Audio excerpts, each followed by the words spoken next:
Maternity leave के 3 महीने बाद वापस आने पे मुझे मेरी सरकारी घर की बालकनी का हाल कुछ ऐसा मिला। यहाँ पे मैं कभी-कभी सब्जियाँ लगा लेती हूँ थोड़ी बहुत, और साथ-साथ में कुछ इंडोर प्लांट्स भी लगाती हूँ। हाँ, थोड़ी बहुत मतलब मेरे घर का काम चल जाए इतनी सब्जियाँ मुझे आराम से यहाँ से मिल जाती हैं। पर इस बालकनी की ऐसी हालत हो जाएगी मैंने सोचा भी नहीं था। कुछ तो इसमें पानी नहीं दिया गया, दूसरा इसमें पीछे से आंधी, बारिश, तूफ़ान, धूप जो भी आया वो सब इसने अकेले बर्दाश्त किया।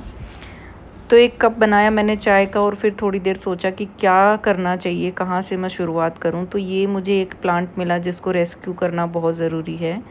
ये मेरे ख्याल से धूप और बिना पानी की वजह से बिल्कुल मुरझा गया और 1-2 दिन में मरने की हालत में है।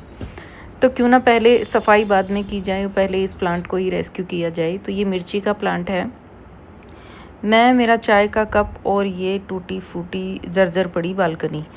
तो देखिए शुरू करते हैं। तो सबसे पहले मैंने ये एक ग्रो बैग उठाया जिसको मैं हमेशा ग्रो बैग्स को फिल करती हूँ प्लांट्स की पत्तियाँ डाल के, या फिर पेड़ों की बाहर पार्क वगैरह से मैं पत्तियाँ ले आती हूँ, साथ में किचन वेस्ट और थोड़ी बहुत मिट्टी। तो इस तरीके से इस ग्रो बैग को भरा था और इसमें जो प्लांट था वो जल चुका था। तो ये मिट्टी और ये खाद, ये देखिए इस तरीके की खाद मुझे मिली है, बिल्कुल ब्लैक गोल्ड। इस बात का मुझे दुख बहुत ज़्यादा हो रहा था कि इसमें जो प्लांट था वो चला गया, पर वो दुख थोड़ा कम हुआ इस मिट्टी को देख के। ये मेरी मेहनत है, मेरी मेहनत कह लीजिए, या मिट्टी के अंदर की मेहनत है। 3 महीने पहले मैंने इसमें सूखे पत्ते, किचन वेस्ट, जो भी सूखा मटेरियल निकल रहा था या पेपर वेस्ट जो भी था, उससे मैं ये बिल्कुल ग्रो बैग भर के गई थी और इसमें एक प्लांट लगाया था। तो वो सारा कुछ डिकम्पोज होके बिल्कुल ऐसा हो गया है, बिल्कुल भुरभुरी मिट्टी हो गई है, और ये मतलब 99% ये डिकम्पोज हो गया है। तो ऐसी मिट्टी के लिए हमें किसी और खाद की ज़रूरत नहीं है, ना कुछ और दूसरे न्यूट्रिशंस डालने की ज़रूरत है, सारे न्यूट्रिशन इसमें है। इसको देख के ही साफ पता लग रहा है कि इस मिट्टी को किसी खाद की ज़रूरत नहीं है। तो अब बारी है दोबारा से इस ग्रो बैग को फिल करने की। जो बालकनी मैंने शुरू में दिखाई थी इससे भी बुरी हालत में थी, जो इसमें प्लांट जल गए थे या फिर दूसरे जो अनवांटेड प्लांट्स इसमें आ गए थे, वो सारे मैंने एक तरह से इकट्ठे करके मोटा मोटा, और ये मैंने साइड में रख दिए थे ताकि मैं ग्रो बैग्स को भर सकूं। तो अब बारी है इस ग्रो बैग को भरने की। सबसे पहले मिट्टी के नीचे एक लेयर लगाएंगे, नीचे ही नीचे, ताकि जितना भी न्यूट्रिशन अगर इन पत्तों से या फिर किचन वेस्ट से जो भी गीला वेट आउट होके निकलता है वो कहीं ग्रो बैग से बाहर ना जाए।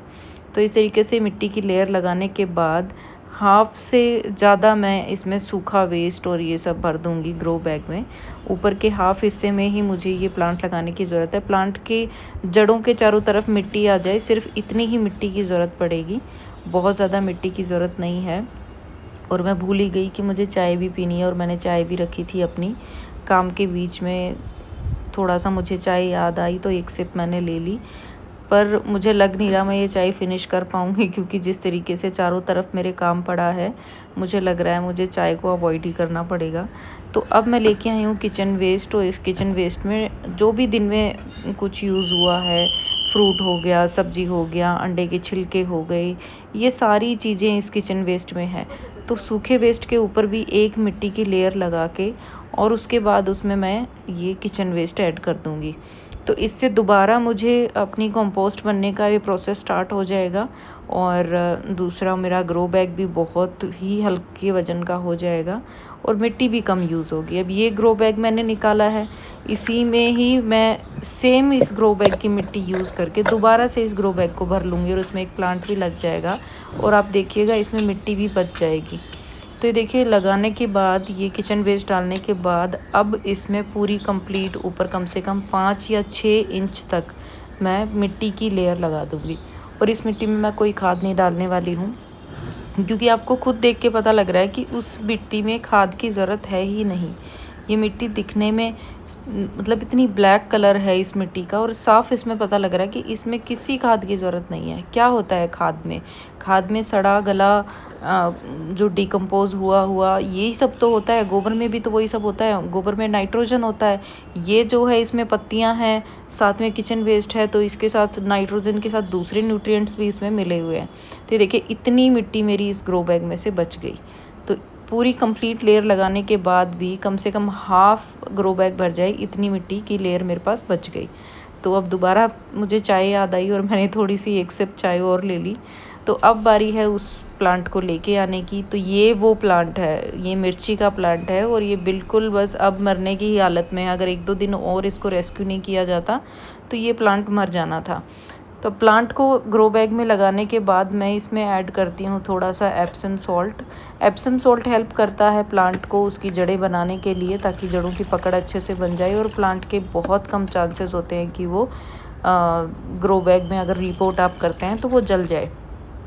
तो एप्सम सॉल्ट इसमें आपकी हेल्प करता है। ये देखिए मिट्टी बिल्कुल ऐसी बनी है कि अगर पानी डाला और डालते ही विदिन ए सेकेंड ये पानी सारा नीचे चला जाता है। मतलब ये ग्रो बैग में कभी भी पानी होल्ड नहीं होगा, कभी भी रूट रोटिंग होने के चांसेस नहीं है।